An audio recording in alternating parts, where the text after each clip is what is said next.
मतलब का रिश्ता, दिल छूने वाली कहानी। एक गांव में एक बड़ा साहूकार रहता था। साहूकार बहुत पैसे वाला था। आसपास के कई गांवों में उसका बड़ा नाम था, लेकिन इस साहूकार को अपने पैसों का, अपने रुतबे का और अपने नाम का बड़ा ही घमंड था। वह अपने नाम को बनाए रखने के लिए बहुत ज्यादा सोचता था और बिना किसी की भावनाओं की कद्र किए वो सब करता था जो उसे लगता था कि करना चाहिए। साहूकार को कई सालों बाद एक संतान प्राप्ति हुई थी। साहूकार ने अपनी इस खुशी को मनाने के लिए अपने घर पर एक बहुत बड़ा कार्यक्रम रखा, जिसमें उसने आसपास के गांव के सभी श्रीमंत लोगों को और सिर्फ ऐसे रिश्तेदारों को जो पैसे वाले थे बुलाया। पास के ही गांव में साहूकार की खुद की सगी बहन थी। क्योंकि इन दिनों उसकी आर्थिक परिस्थिति कुछ अच्छी नहीं थी, इसलिए उसने अपनी बहन तक को इस कार्यक्रम के लिए नहीं बुलाया। साहूकार ने जिस कार्यक्रम का आयोजन किया था वह इतना भव्य था और इसके अलावा इसमें इतने प्रसिद्ध और श्रीमंत लोग आने वाले थे कि इस कार्यक्रम की चर्चाएं हर गांव में होने लगी। ये खबर उस साहूकार की बहन तक भी पहुंच गई। बहन को ये जानकर बहुत ज्यादा खुशी हुई कि इतने सालों बाद उसके भाई को आखिरकार संतान सुख प्राप्त हो ही गया। बहन ने सोचा कि भाई गलती से उसे इस बारे में बताना भूल गया होगा और अपनों को भला कोई न्योता देता है। भोली बहन ने अपने भाई के यहाँ उस कार्यक्रम में जाने की तैयारियां शुरू कर दी। जिस दिन वह कार्यक्रम था उस दिन बहन सुबह सुबह ही अपने भाई के घर जाने के लिए निकल पड़ी। रास्ते में अपने पुराने मैले कपड़े देख उसे ख्याल आया कि अगर किसी और के घर जाना होता तो मैं ऐसे कपड़ों में जाने की सोचती भी नहीं, लेकिन मैं तो मेरे अपने घर मेरे मायके जा रही हूँ। वह मुझे ये सब सोचने की कोई ज़रूरत नहीं है। जैसे ही वह अपने मायके पहुंची, वहां का भव्य आयोजन देखकर वह बहुत खुश हो गई और उसे अपने भाई पर बहुत गर्व हुआ। वहां पर वह जल्द से जल्दी अपने भाई को मिलकर उसकी खुशी में शामिल होना चाहती थी। वह तुरंत सीढ़ियां चढ़कर घर के अंदर प्रवेश कर गई। उसने देखा कि उसका भाई मेहमान के तौर पर आज सभी धनवान और नामी लोगों का स्वागत करने में व्यस्त है। बहन जैसे ही अपने भाई की तरफ उससे मिलने के लिए बढ़ी, उसके भाई की नजरें उस पर पड़ गईं और अपनी बहन को ऐसे मैले पुराने कपड़ों में देखकर भाई ने उससे मिलना तो दूर बल्कि तुरंत बहाना बनाकर वहां से निकल गया। बहन ने सोचा इतने लोगों में बेचारा अकेला भाई क्या क्या करे, जरूर उसे कुछ काम याद आया होगा, इसलिए वहां से चला गया होगा। बहन बाद में अपनी भाभी से मिलने गई। भाभी ने उसका स्वागत किया और उसे खाना खाने के लिए आग्रह किया। बहन ने सोचा ठीक है, पहले खाना खा लेती हूँ, फिर बाद में आराम से भाई से मिल लूँगी।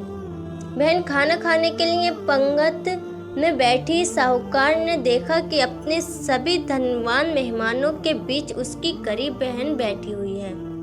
सभी कीमती पोशाक पहने लोगों के बीच उसकी बहन जो पुराने मैले कपड़े पहनकर बैठी थी, ये साहूकार से देखा नहीं गया। उसने अपनी बहन को अपने पास बुलवाया, भला बुरा सुनाया और वहां से जाने के लिए बोला। बहन ने अपने सपने में भी नहीं सोचा था कि उसके साथ कभी ऐसा व्यवहार भी हो सकता है, और वह भी उसके खुद के मायके में।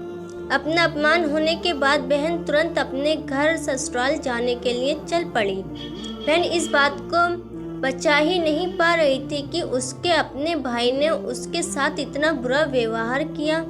उसकी आंखों से आंसू नहीं थम रहे थे। रास्ते में उसे अपनी पुरानी दोस्त मिली। उस दोस्त ने उसे रोने का कारण पूछा। हालांकि बहन उससे कुछ भी नहीं बताना चाहती थी, लेकिन दोस्त के बार बार पूछने पर उसे उसके साथ हुए सारी घटना उसे बता दी। उसकी दोस्त एक समझदार महिला थी और काफ़ी प्रैक्टिकल सोचने वाली थी।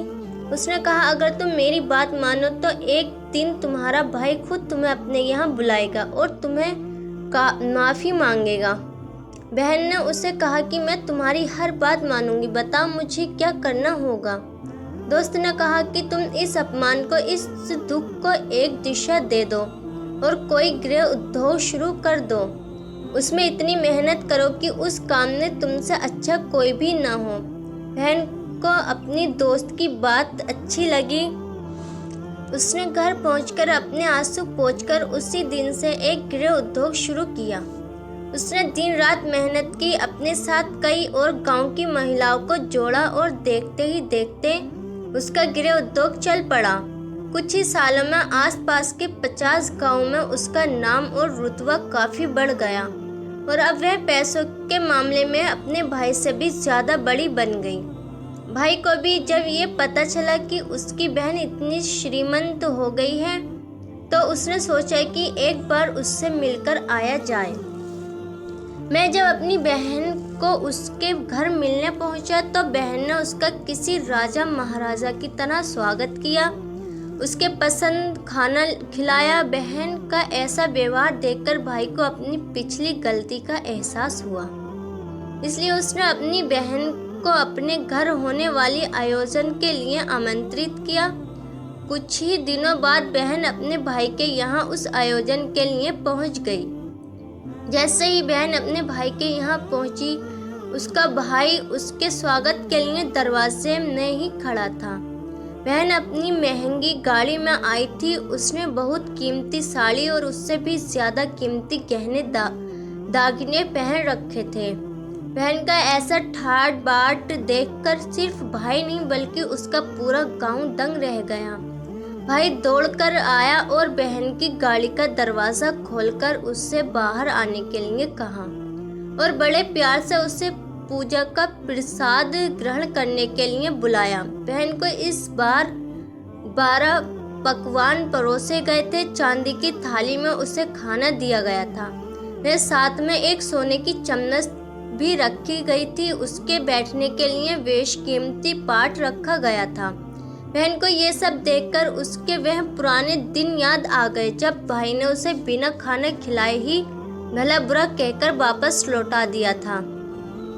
बहन खाना खाने के लिए तो नहीं बैठी, लेकिन उसने अपने सारे कीमती दागिने और जेवर उतारकर उस थाली के सामने रख दिए और खाने में से कुछ निवाले उस दागिना पर रख दिए। बहन का ऐसा व्यवहार देखकर सभी हैरान थे। किसी को नहीं समझ में आ रहा था कि बहन ऐसा क्यों कर रही है। आखिर वह क्यों उन जेवरों को खाना खिला रही है। जब सभी ने उससे पूछा कि वह क्यों ऐसा कर रही है, तब बहन ने सबके सामने बताया कि आज जो उसका इतना मान सम्मान हो रहा है वह दरअसल उसका नहीं, उसके इन्हीं कीमती गहनों और कपड़ों का हो रहा है। क्योंकि मैं तो अभी भी वही पुरानी साहूकार की बहन ही हूँ। अगर कुछ बदला है तो वह मेरी परिस्थिति है, मेरे कपड़े और गहने हैं। भाई ने अपनी गलती का एहसास होने पर इस बार अपनी बहन के पैर पकड़कर माफ़ी मांगी। बहन जो पहले भी अपने भाई से निस्वार्थ प्रेम करती थी, उसने अपने भाई को माफ़ कर दिया और उससे गले से लगा लिया। दोस्तों, पैसे सिर्फ हमारे जीवन को सरल बनाने के लिए हैं, जबकि रिश्ते जीवन में मिले किसी वरदान की तरह हैं। अगर उन्हें सच्चे मन से और निस्वार्थ भाव से निभाए जाएं, पैसे खर्च हो जाएं तो आप बाद में भी कमा सकते हैं। मगर रिश्ते खर्च हो जाएं, टूट जाएं तो दुनिया का सारा धन भी आपको उन्हें वापस नहीं दिला सकता। दोस्तों, उम्मीद करती हूँ मतलब का रिश्ता दिल छूने वाली कहानी आपके भी दिल को छूने में कामयाब रही होगी। दोस्तों, आपको ये कहानी कैसी लगी मुझे कमेंट्स में ज़रूर बताना। आपने अभी तक मेरे चैनल को सब्सक्राइब नहीं किया है तो मेरे चैनल को सब्सक्राइब कर लेना।